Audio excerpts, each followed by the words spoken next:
My name is Harper Lane. I run a tiny product studio in Portland. 3 people, 2 laptops, 1 stubborn cat named Linus who likes to judge my life choices from the windowsill. I'd spent 18 months on the prototype I was carrying, a compact air quality sensor that looked like a piece of good jewelry and could be nightmares for big companies. Today was the demo. The client, Nuvion Tech, a sustainability conglomerate with an ego problem, was considering a $750K production contract. For me, that was oxygen. For my team, it was survival. I'd rehearsed every word in my apartment mirror. I'd even worn the blazer that made me look like I had investors instead of credit card debt. Everything was set until they walked in. Trevor and Mia, my so-called partners. We'd built the company together 2 years ago, but the partnership papers never got signed.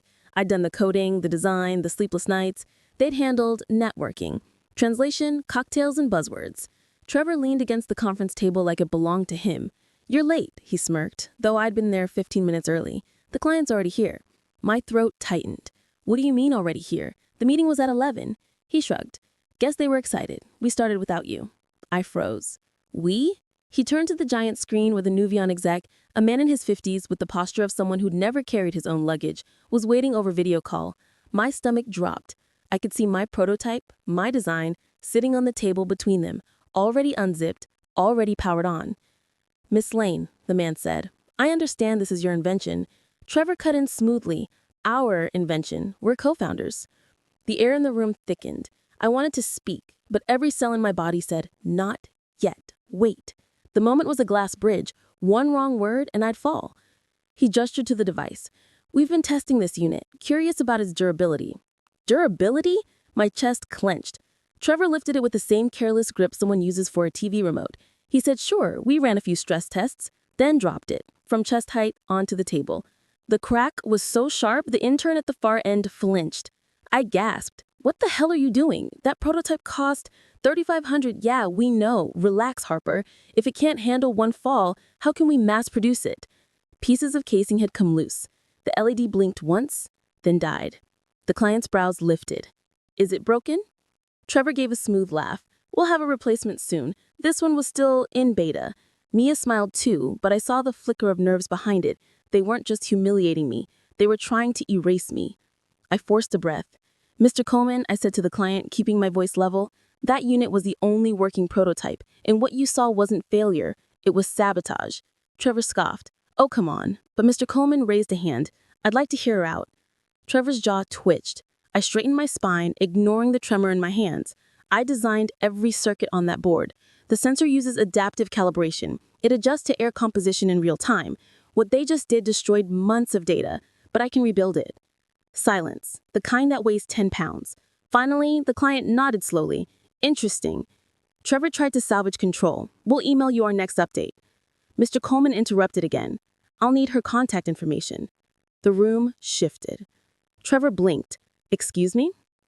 Coleman leaned closer to the camera. "I want Miss Lane's card, directly."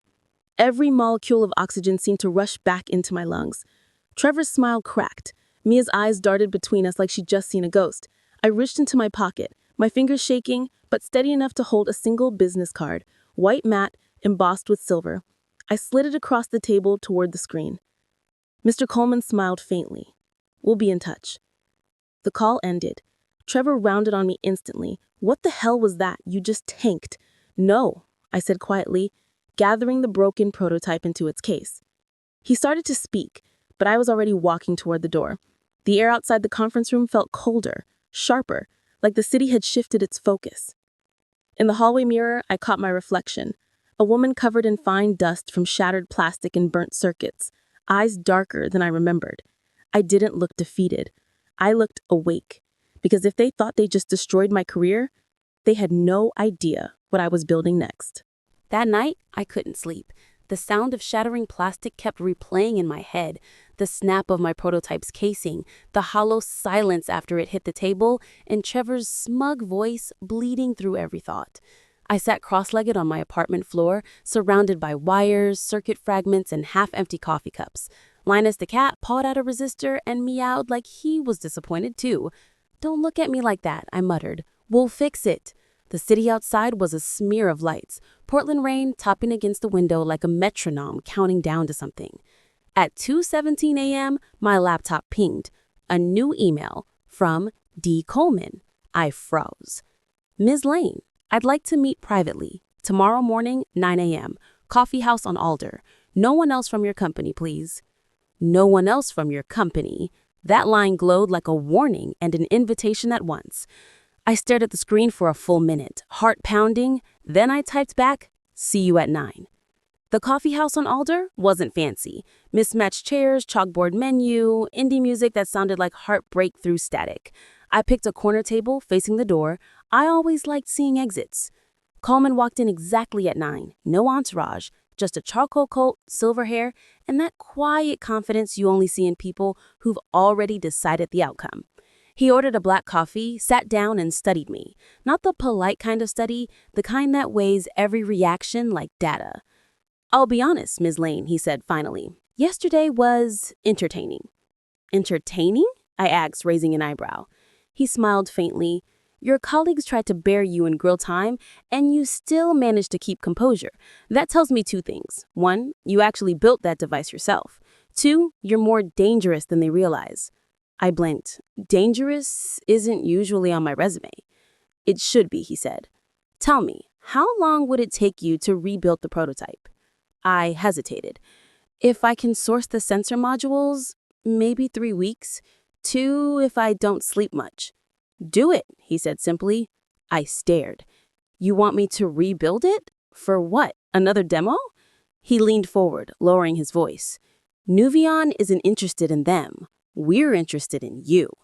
The words hit harder than I expected. He slid a small folder across the table. Inside, a short contract, consulting, not employment, and a number written at the bottom. $40,000? I must have read it 3 times. This can't be right. He shrugged. Consider it an advance. Confidential development work. 6 weeks. If the new prototype performs like you described, we'll talk licensing. Licensing? My heart skipped. That meant ownership. That meant I didn't have to give Trevor or Mia a single percentage. I closed the folder carefully. What happens if they find out? He smiled. Then I'll deny everything, and you'll pretend we never had this conversation. I didn't answer right away. The ethical part of me, the one that still believed in fairness, whispered to walk away. But the tired, angry part that had watched my work smashed to pieces, she was louder. I met his eyes. Deal. Back at my apartment, I went straight to work. I had the broken unit on the table, circuit boards fanned out like puzzle pieces. Solder fumes mixed with the smell of burnt coffee grounds. By midnight, the base sensor was reading again, flickering faint green across the desk. A heartbeat resurrected from scrap. I whispered, "You're not done yet, girl." The next morning, my phone buzzed nonstop. Calls from Trevor, 3 voicemails from Mia, all ignored. By the 4th day, I received a legal email from Trevor. Reminder, company IP belongs jointly to all founding members. Any independent development using shared technology constitutes breach of partnership. My pulse jumped. I stared at the words until they blurred. Then I laughed, the kind that sounds like exhaustion wearing a disguise. Because here's the thing, I hadn't used shared tech. The adaptive sensor calibration was my own code, written on my own system months before the company even existed. I had receipts, Git timestamps, and the original sketch from a spiral notebook. They wanted a fight? I'd give them one, but on my terms. 3 weeks later, the prototype lived again. Sleeker, faster. The body was now brushed aluminum instead of polymer, with the hidden microvent channel to prevent static buildup, the flaw Trevor had mocked me for. At 3 a.m., I uploaded the live calibration log to a private Nuvion server Coleman had given me. Within minutes, he replied, "Beautiful work. Prepare for a field demo. Friday at 10 a.m., private test site." Friday, exactly 1 month after they'd smashed the first one. When Friday came, I stood outside a glass-walled testing facility on the city's edge. Coleman greeted me with his usual calm smile. But there was someone else inside, someone that made my blood turn cold. Trevor. He turned from the testing bench, grin already forming. "Harper, didn't expect to see you here." I froze at the doorway, words dying in my throat. Coleman just sipped his coffee, watching the tension like it was part of the experiment. "Relax," Trevor said. "Coleman called me too. Guess he wanted to see which one of us actually have something real." I looked at Coleman sharply, but he just said, "Best ideas win, always." Trevor stepped closer to the table where my device rested under a glass dome. So this is your rebuild. Cute. Hope it's sturdier than last time. I clenched my jaw. Try dropping it again and I'll make sure you crack first. He laughed, but something in my tone must have told him I meant it. Coleman raised his hand. Let's begin. He motioned for his assistant to trigger the simulation, a controlled air chamber flooding with trace gas compounds to test sensitivity. The room went silent, except for the hum of fans. My heart pounded. The prototype flickered once, then again, and then a steady, perfect green pulse. Coleman smiled. Impressive. Trevor's grin faltered, but before I could breathe, Coleman added, though I'll admit, I invited both of you for another reason. Trevor frowned. What reason? Coleman turned toward me. Because someone's been sending your code files to a rival firm in Seattle using your company credentials. The floor tilted beneath me. Trevor blinked, too quickly. That's absurd. Coleman slid a printed email onto the table. Recognize the address? I did. It was Trevor's. My pulse roared in my ears. Coleman's voice stayed calm. Ms. Lane, I think you and I have some leverage now. Trevor opened his mouth to protest, but Coleman was already turning away, phone in hand. Let's step outside, he said to me quietly. There's something else you should see. I followed him through the glass door, every nerve electric. Behind me, Trevor's voice cracked like static, still arguing, still sinking. Outside, Coleman handed me a folded paper. Read it, he said. I unfolded it and froze. It wasn't another contract. It was a check, made out to Harper Lane. Amount? $250,000. Memo? Acquisition deposit. Full IP rights pending. The rain started again, light and cold. Coleman smiled. You ready to own what's yours? I stared at the check until the ink felt alive. $250,000 written in neat blue lines, my name spelled perfectly like a dare. Coleman stood beside me under the awning, his umbrella steady against the rain. He didn't say a word. He didn't have to. Why are you doing this? I asked finally. He gave a half smile. Because talent gets buried under politics every day. I like to dig it out. And what's the catch? Every deal has one, he said. But in your case, you just have to walk away clean. Take the money, sign over the design, let us handle the rest. Handle how? He met my gaze. Trevor and Mia won't be your problem much longer. Something cold coiled in my stomach. That sounds like a threat. It's not, he said, voice almost kind. It's business. They tried to steal from you. Now they'll lose the one thing they value most. Credit. He stepped back, closing his umbrella. Think about it, Harper. You've already done the hard part. And just like that, he was gone, leaving me with a soaked check and a mind spinning faster than my soldering iron at full heat. Back home, I laid the check on the counter and stared at it like it might answer questions I didn't know how to ask. Was this justice? Or just a cleaner version of betrayal? Linus jumped onto the counter, sniffed at the paper, and flicked his tail like he disapproved. I laughed, tired. You're right, it smells like a trap. My phone buzzed again. Mia. I ignored it until she texted, Please, Harper, I didn't know what Trevor was doing. We need to talk. I typed a response, deleted it, typed again, deleted that too. Finally, I just called her. She answered on the first ring. Harper? I'm here. There was a shaky breath. Trevor's been acting strange. He's deleting files, talking to lawyers. I think he's trying to transfer everything under his name. My chest tightened. You think? I know. I saw the forms. The words burned. Coleman had been right, but there was something worse in Mia's tone. Guilt. He told me you'd quit, she said quietly, that you were done with the company, that we needed to move on. And you believed him. She didn't answer. For a second, I almost hung up. Then another thought hit me. Leverage. Mia, I said steadily, do you still have access to the shared drive? Yes. Why? I need you to download every file Trevor sent externally. Emails, drafts, code commits, all of it. Don't edit anything, just copy. And don't tell him. Her voice trembled. What are you going to do? I'll end this. By midnight, my inbox pinged with a shared folder. Proof. Inside were over 50 messages, Trevor negotiating with a Seattle competitor, attaching my code, and even claiming sole authorship. Every email felt like a blade, but also like armor. For the first time, I had the kind of power that couldn't be smashed on a table. I called Coleman the next morning. "I have something you'll want to see," I said. He arrived at my apartment an hour later. Same gray coat, same unreadable calm. I handed him a USB drive. "Everything," I said.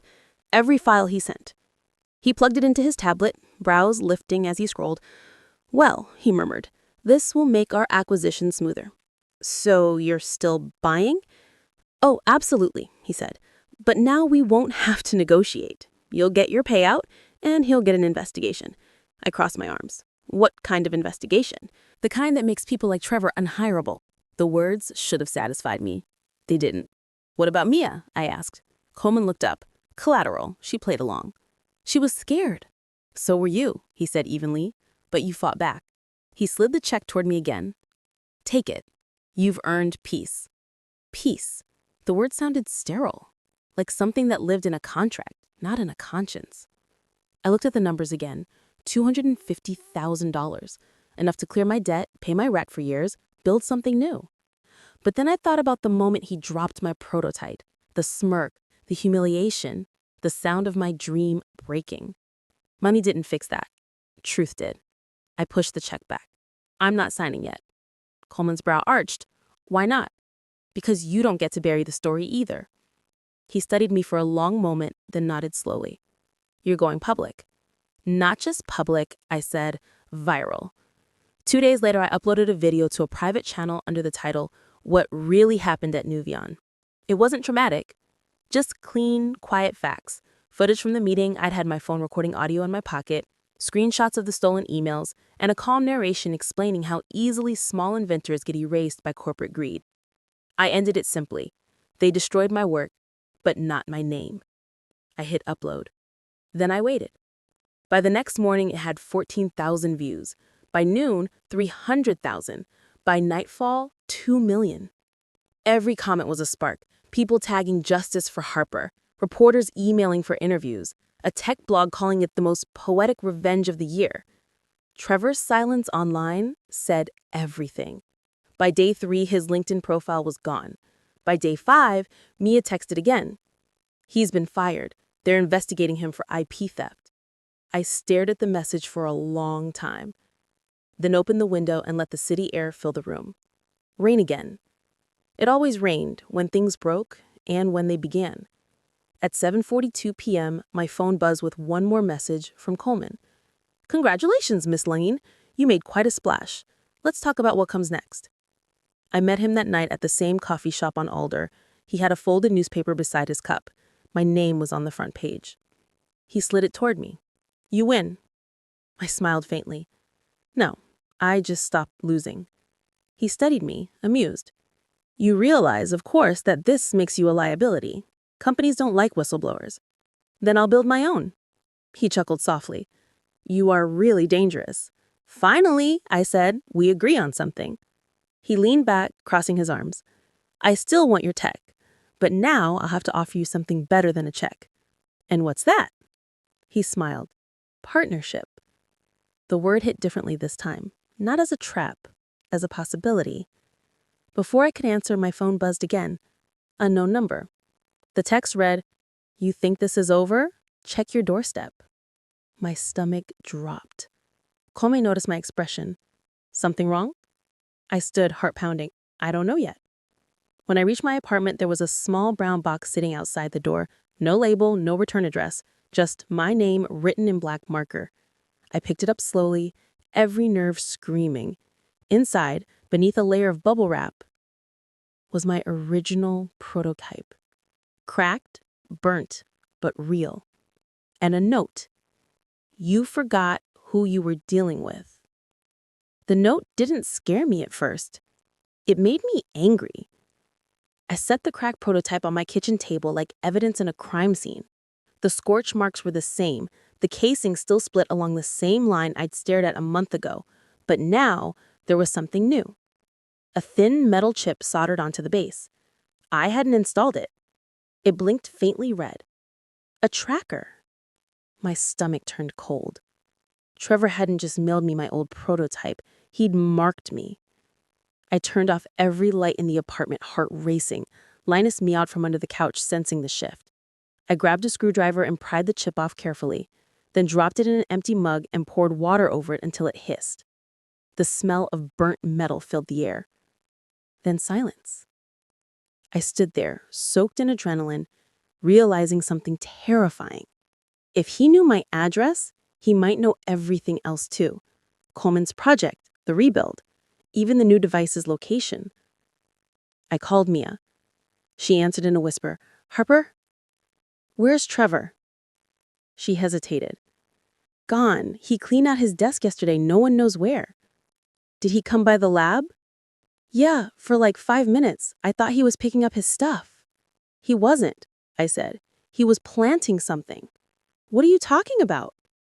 I explained about the package, the tracker, the note. Each word made her breathing sharper. "Oh my God," she whispered. "What does he want?" "That's what I'm going to find out." The next day, I met Coleman at his downtown office. It wasn't in the glossy Nouvion Tower. This was a private floor in a smaller building, no logo, just smoked glass and silence. He looked up from his tablet as I entered. "You look like you haven't slept." "I haven't," I said flatly, dropping the note on his desk. Recognized the handwriting. He read it slowly, then frowned. "You think this is from Trevor?" "I don't think. I know." He set the paper down and folded his hands. "You should have called the police. They'll tell me to file a report and wait 3 weeks. You know how that goes." He nodded once. "Then let me handle it." "Handle it how?" I demanded. He gave that same practiced, careful look, the one that said he was choosing his words like chess moves. "People like Trevor always panic before they fall. He's trying to scare you because he's lost control." "Yeah? Then why do I feel like I'm the one being watched?" He didn't answer. I stepped closer. "You knew, didn't you, that he'd do something like this?" Coleman's jaw tightened. "I suspected." I laughed, dry, bitter. "You suspected? You let him wander free with my data, my address, and God knows what else." "I wanted him desperate," he said. "Desperate people make mistakes that close cases faster." "Cases?" I said. "You're not a cop." "No," he said quietly. "I'm worse." That stopped me. He leaned back. "You think Nouvion only builds tech for clean air sensors and smart homes? Half of what we develop ends up in government contracts, surveillance, defense, predictive behavior systems. I'm not your enemy, Harper, but I am someone who understands how to end problems." The room felt smaller. The rain outside was a thin, metallic hiss against the glass. I crossed my arms. "So what now?" He slid his phone across the desk. On the screen was a security feed, a parking garage camera. It showed Trevor standing beside a black sedan, hood open, phone in hand. The timestamp was from that morning. "Where'd you get this?" He smiled. "Let's just say my network's broader than HR." "What are you planning to do?" He didn't answer, but the pause said enough. I pushed the phone back toward him. "Don't. He's not worth your kind of cleanup." "You still think he deserves a fair ending?" "No," I said. "I just don't want his blood on my name." Coleman studied me for a long moment, then nodded slowly. "All right, Harper. We'll play it your way. But understand this. When you choose mercy, you lose control." "Maybe," I said, heading for the door. "But at least I sleep better." That night, sleep wasn't even an option. Every creak in the hallway sounded like footsteps. Every passing car light sliced through my blinds like a blade. Around 3 a.m., I heard a soft metallic sound outside the window, like a key against glass. I grabbed the nearest thing I could find, a wrench, and moved silently toward the sound. Nothing, just the empty reflection of the street light and my own pale face. Then I noticed it. In the glass reflection, behind me, a shadow moved. I spun around. "Who's there?" No answer. Just Linus darting under the couch again, tail puffed like static. My hands shook. I locked every window, double-checked the door, then called Coleman. Straight to voicemail. I tried Mia next. She picked up groggy. "Harper?" Someone was outside my apartment. "What? Are you sure?" "I saw movement. I heard..." The line cut out. Static. Then silence. I looked at my phone screen. No signal. My Wi-Fi light blinked off. Someone was jamming my connection. By morning, the police were at my door, called by a neighbor who'd seen a tall man in a gray jacket lingering outside my building around 3:30. No camera footage, no prints, no leads. But I didn't need any. Trevor had worn a gray jacket the day of the first demo. That afternoon, I drove straight to the lab. Coleman wasn't there. The receptionist said he took an emergency meeting in Seattle. Convenient. I stood in the middle of the workshop, surrounded by my tools, circuits, and blueprints. Every hum of the ventilation system felt like a whisper behind me. I realized I wasn't just fighting Trevor anymore. There were bigger hands at play. I turned on the main console. The rebuilt prototype sat on the bench, humming steady and bright. I'd already connected it to a private test server, encrypted, local only. Except, the server log wasn't empty. Someone had accessed it 2 hours ago. IP address masked. They hadn't just tracked me, they'd stolen my new build. I sank into the chair, breath shallow. My reflection in the monitor looked unfamiliar, wild-eyed, sleepless, cornered. And then the monitor flickered. A message appeared on the screen. "Nice try, Harper. Let's see what you build without a lab." The server shut down. Every file vanished. All backups, all blueprints, gone. I felt the panic rising, sharp and hot. Months of work, deleted in seconds. Then just beneath the panic, something else stirred. That same fire that had carried me through the first humiliation. He wanted a war? He was gonna get one. I didn't cry this time. Not when the files vanished, not when the console went black. Anger had burned through everything else. There was no sadness left, only focus. By dawn, I was in my car, laptop open on the passenger seat, hotspot running off a disposable SIM card I'd bought from a gas station. The plan forming in my head wasn't elegant. It was survival with teeth. Trevor wanted a war? He'd get one written in code and consequences. The first step was backup recovery. Months ago, I'd stored an encrypted version of my design notes on a server used by an old robotics forum I used to frequent. Nobody there had ever connected Harper Lane with HL Robotics, the handle I'd used when I was still in college. The password was hidden behind 3 layers of anagrammed nonsense, something only I could untangle. I logged in. My heart thudded as the directory list loaded. Folder, Project Echo, Backup. Still there, untouched. I copied the files, zipped them, then buried them in a new drive. That part of my brain, the one that wrote code like music, started breathing again. My work wasn't gone, just scattered. The second step was find Tremor. I didn't call Coleman, didn't trust him anymore. Instead, I texted Mia. Need an address, no questions. She responded 10 minutes later with a pin drop. Downtown Seattle, a co-working loft. When I arrived, the building was half empty, filled with the kind of startups that ran on caffeine and stolen ideas. His car was in the lot, a black sedan with the same dent on the passenger side I'd memorized from months of shared rides. Inside, the air smelt like stale energy drinks and soda flux. And there he was, Trevor. Head bent over a desk, laptop open, muttering into a headset. I stepped closer until he looked up, his face drained of color. "Harper, you missed me?" He stood too fast, knocking over a stool. "You shouldn't be here. I could say the same about you, considering you're trespassing in my code." He opened his mouth, but I lifted my phone. On the screen was a live recording of his laptop feed, mirrored through a backdoor script I just triggered remotely. Every stolen file, his voice, his data, every log. "Say hi to your own surveillance," I said softly. His face twisted. "You hacked me. Poetic, right? You steal from me, I steal you back." He slammed his laptop shut. "You think this changes anything? Coleman owns you now. You're just his new project." The words hit like a static shock. "What did you say?" Trevor laughed, bitter and broken. "You really think he wanted your tech for air sensors? He's building predictive ID chips, military-grade pattern recognition. He used you to finish the adaptive algorithm. You just didn't read the fine print." I blinked. You're lying. He sneered. Check the metadata on your NDA. He already filed provisional patents under Nuvayan Defense Systems. Guess whose name isn't on them? My heart stopped. He wasn't bluffing. I could see the pride in his smirk, the satisfaction of ruining me twice in one sentence. You're pathetic, I whispered. He took a step closer. And you're naive. That's when I noticed the small USB drive in his hand, the one he just pulled from his pocket, slick with fingerprints. He thought he could walk out with my rebuild on that stick. Not today.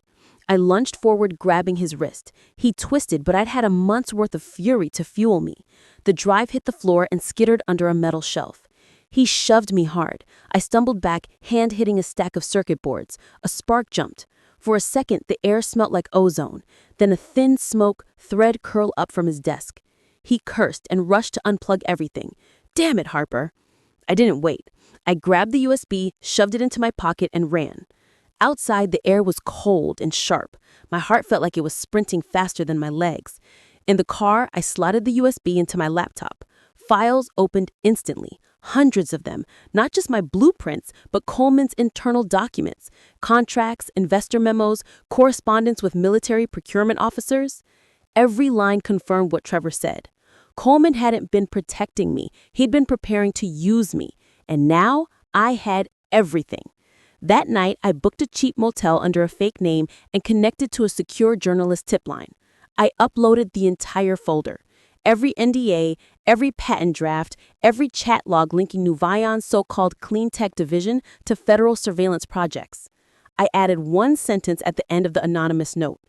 Check the timestamps, follow the money, ask who wrote the code. Then I hit send. The upload bar finished at 3:12 a.m. By sunrise, I was driving back to Portland. 2 days later, headlines exploded. Nuvayan Tech under investigation for undisclosed military contracts. Insider reveals civilian tech use in defense surveillance systems. Lead developer speaks out. They stole my work. My face wasn't shown, but my voice was everywhere, clipped from that old interview audio, replayed over every segment. Trevor's name surfaced too. Coleman's lawyers called it a misunderstanding. The government called it a violation, and Nuvayan stock dropped 23% in a day. I sat on my couch, exhausted as the news rolled on. Linus curled up beside me, purring like nothing had happened. My phone buzzed. Unknown number again? I almost ignored it, then curiosity won. You really went nuclear, didn't you? Check your bank account. I opened my banking app. A wire transfer. Unmarked from an overseas account. Amount, $250,000. Coleman. For a second, I didn't know whether to laugh or cry. He'd paid me anyway, not out of guilt, out of respect, a final silent handshake. I closed the app and stared out the window at the rain, turning silver against the streetlights. It was over, or as close to over as stories like mine ever get. 3 weeks later, I stood in a rented workspace, smaller than my old lab, but cleaner, brighter, quieter. A new logo hung on the wall, Lane Innovations. I placed my rebuilt prototype, version 3.0. It glowed steady green, no wires, no noise, pure signal. This time, it wasn't for Nuvayan. It wasn't for investors or clients. It was mine. I smiled, picking up my soldering iron. Round 3. Let's make it indestructible. The door buzzer rang. A courier stood outside, with a plain envelope, no name, just a familiar seal pressed into the corner, a faint silver C.